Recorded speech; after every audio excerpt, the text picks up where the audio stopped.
Hello everybody and welcome to Republic of Play News for the 31st of May 2018. If you're unfamiliar with what this show is, we come to you every Thursday on youtube.com/Republic of Play, where we cover the latest and greatest in PC gaming news and a little bit of the wider gaming industry as well. So without further delay, let's get into it.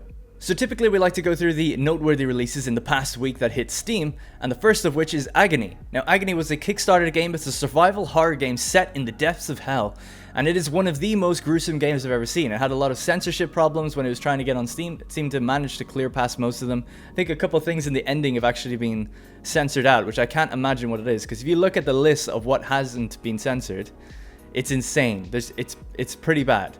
So everything you could think of that's probably in hell is in this game, which is pretty cool to check out. I haven't really seen it being depicted in such a dark and brutal light. Unfortunately, the game is being received as mixed right now. It's 49% on Steam. A lot of users citing that the survival aspect of the game, or the horror aspect of the game, just isn't really there. It's more of a walking simulator through a beautiful looking rendition of hell, if you can imagine it. But unfortunately, the gameplay just apparently falls flat. I haven't played it, but you can check the reviews for yourself. Next up is Bless Online. This is a high fantasy MMO, of which there's currently a lot of people playing it on Twitch if you wanted to see a little bit more about the game. I had no idea this game was coming out. It came to my attention because of the mixed and negative reviews that it's getting. Apparently there is a lot of kind of microtransactions in the game where you have to pay to get into dungeons. There's a lot of performance problems plaguing the game. The end game is apparently very vacant. So the game seems to have a lot of problems. But if you're into MMOs and you want to just check it out for yourself, I recommend checking it out on Twitch. There's lots of streamers playing it right now, and reading some of the reviews for yourself. The next news story is a pretty big one, and that is the announcement of Fallout 76, which came by way of Bethesda's 24-hour Twitch live stream, which concluded with Todd Howard walking out, the game director of the game, and saying, "Hey, we've been working on this for a while, check it out.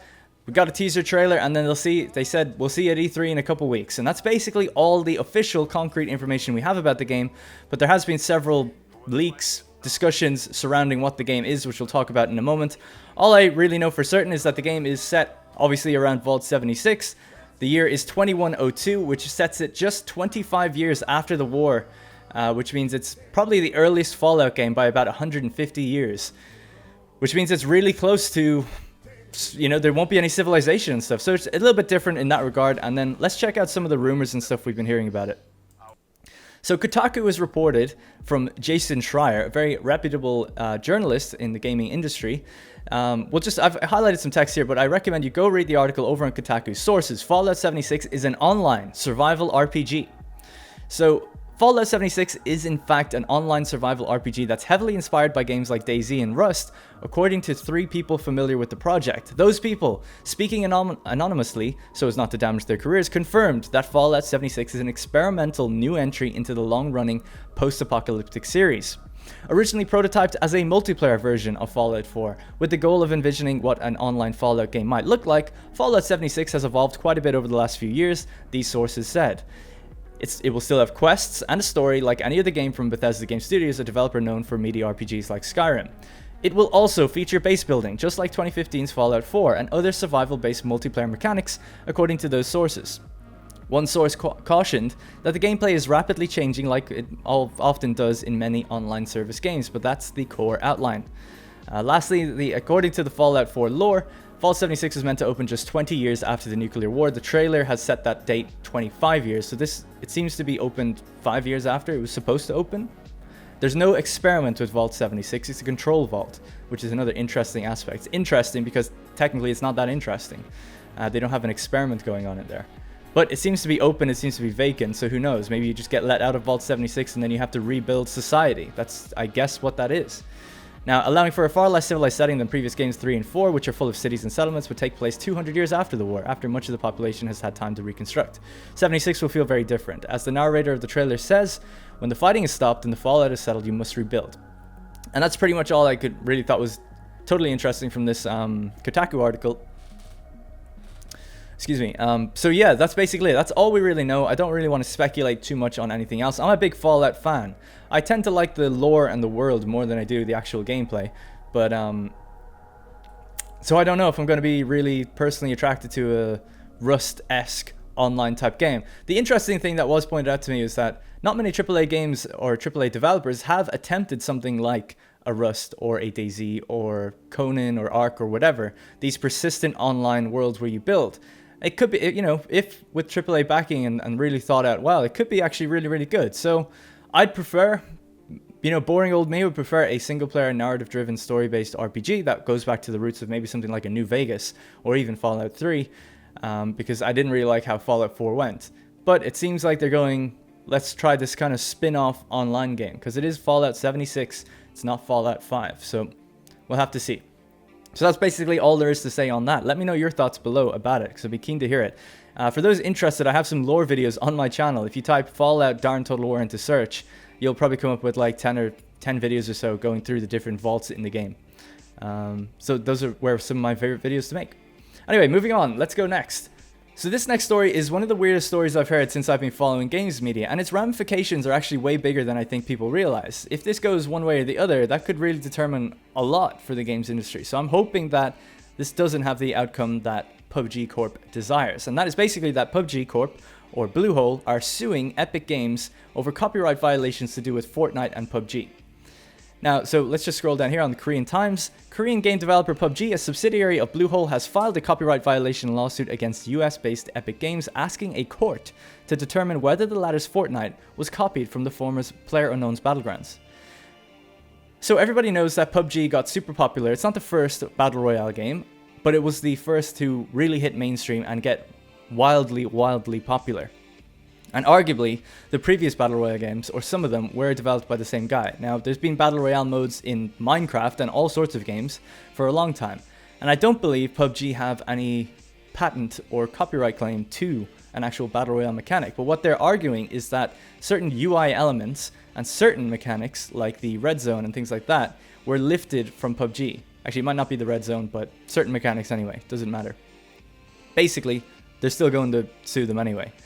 So it's up to a court to determine whether or not that's the case, and maybe to the layman it might seem like it was copied.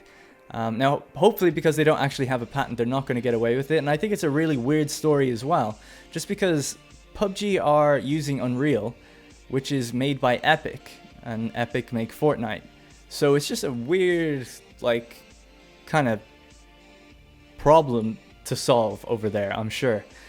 The reason I don't want them to be successful in suing it is because, obviously, if they hadn't actually patented any mechanics specifically, which I don't think they have, that would leave this open to many other companies doing this kind of thing if they really wanted to. Now, you're not going to see, like, first-person shooters be, like, you know, sued against or anything like that, but if someone comes up with an interesting mechanic and then that gets like locked down for just that company to do, then no other company can use that mechanic and expand on it and make it better. And that's how games evolve. Games typically evolve because one competitor does something, everyone else plays catch up, does that thing, evolves it, makes it better, changes it, makes it their own. Some companies will copy it and do it like just completely the exact same, and that sucks, and that's a problem to be solved. But generally, I think creativity would be stifled if you are really limited in what you can create. I believe the creator of PUBG, Brendan Green, did say at one point, I think it was on the H3 podcast, he said something along the lines of, he feels it would go the other way, and potentially so, that if you actually copyrighted stuff and copyrighted mechanics, people would be forced to come up with their own ideas. And that's like an interesting, yeah, okay, maybe. But if it's a good mechanic and people want to play that, they shouldn't be forced to just play that one game, I think. It's cool to have multiple takes on Battle Royale. I play PUBG. I don't play Fortnite. You know, but I'm glad that Fortnite is like pretty much more popular than PUBG as it stands. That's great. For people who want to play that kind of game, there's an option for two types of game. Clearly, some people prefer one over the other. So, I don't know. It would really suck if this goes the way of this actually goes through and they do get successfully sued, and I don't know what that would mean for Fortnite. They would have to change a lot, apparently. This next news story isn't necessarily confirmed, it really is just a rumor, but Stalker 2 development is in the design document stage. The game was announced to find a publisher at E3. Clicking through that link, it's all in like Russian, and converting it does not really help with translation tools.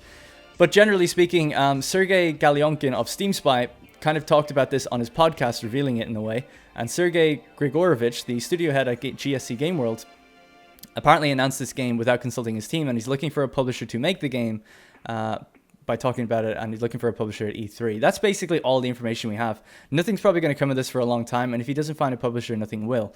But it is probably just extremely early stuff where he's like literally thinking about making this game and looking for a publisher. But Stalker has a pretty big cult following, and I would love to see a Stalker game be developed. Obviously, Metro Exodus is, you know, a lot of people compare it to the Stalker franchise because a few employees there, I believe, worked on it.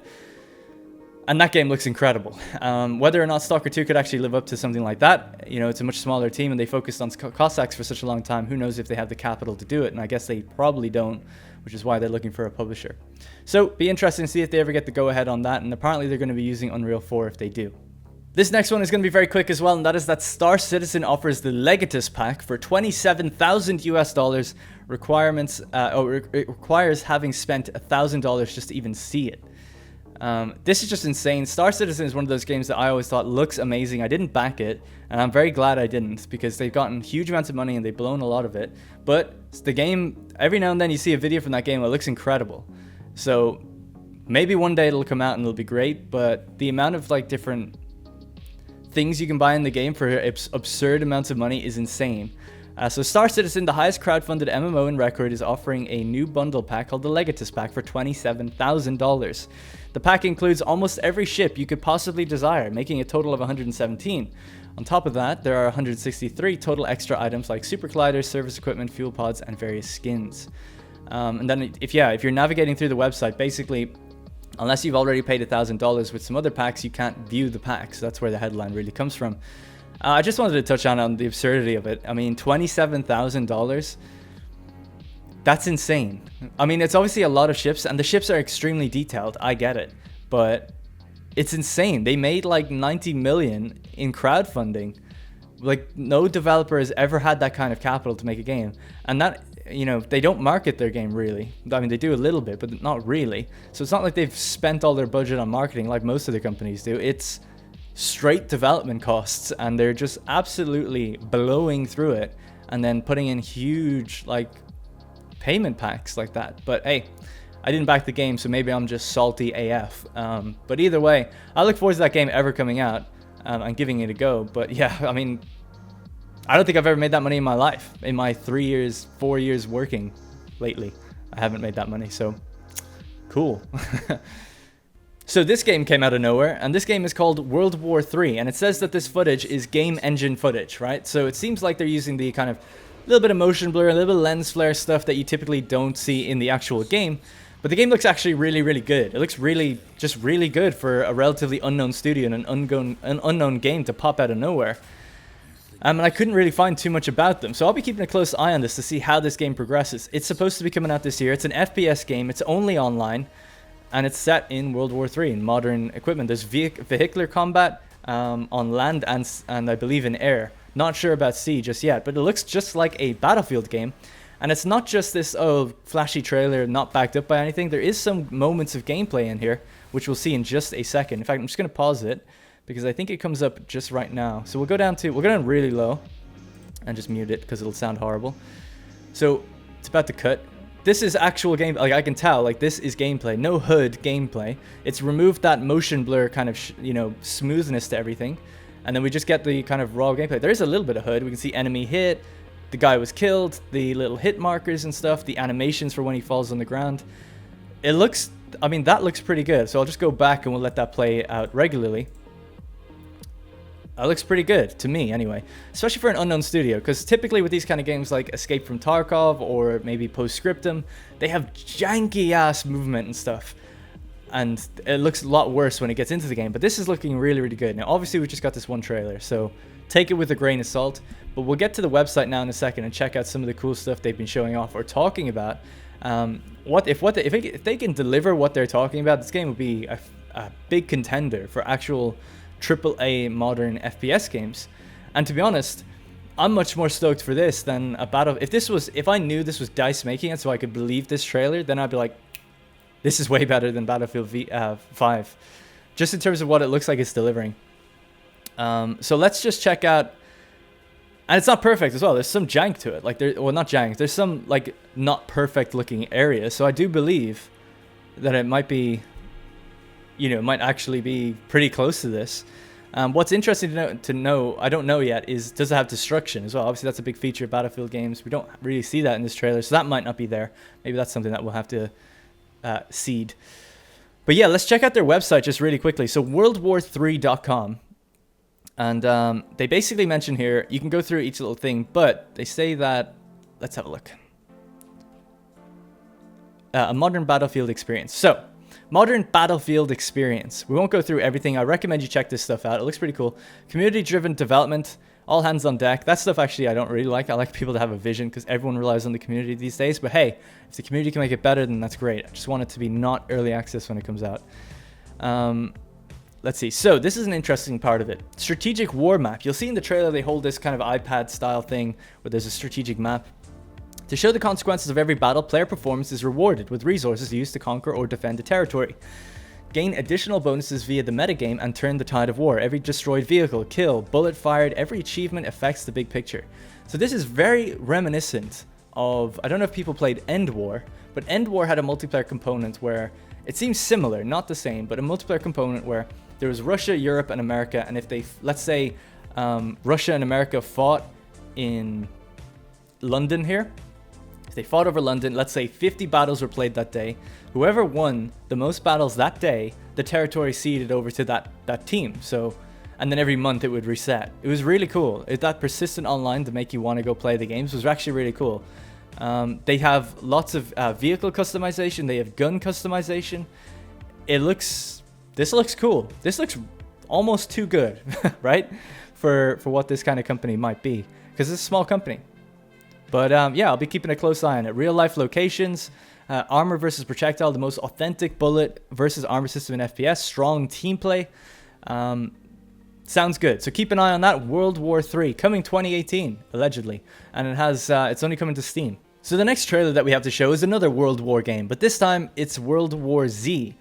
Now, if you've seen the movie or read the novel, then you kind of know what you're in for. Basically, it seems like a co-op zombie horde survival game. Don't know how much it's got going beyond that, whether it's got any building or anything like that, or if it's just level-based horde wave mode. There's not too much details about the game right now, but graphically it looks quite nice. They seem to fit a lot of zombies on screen, right? So that's cool. Don't know if it's got much else other than that, but it's one to keep an eye out for, that's for sure. Kind of reminds me of the Days Gone game that's coming for PlayStation, actually, because they're all about pushing that like incredible amounts of zombies on screen kind of tech. So Outlive the Dead coming soon. It'll be on Steam. There isn't much else information about it. So yeah, that's pretty much all there is. So that's going to be it for Republic of Play News. I hope you guys enjoyed it. Please let me know in the comments below if you like the show, if you like the format of it. Maybe leave a like as well. Let me know what you think of the stories. Fallout 4 online. What do you guys think about that? PUBG suing Fortnite. Who's going to win? And what could that mean for the industry? I think that's actually a really big question. And then World War 3. That looks pretty cool. World War Z. Maybe not so much, but it looks alright actually. If it's got good co-op gameplay, then it might actually be quite fun. So let me know what you guys think of the stories. I'll be reading through the comments and replying to the ones that I can. And I'll see you next week.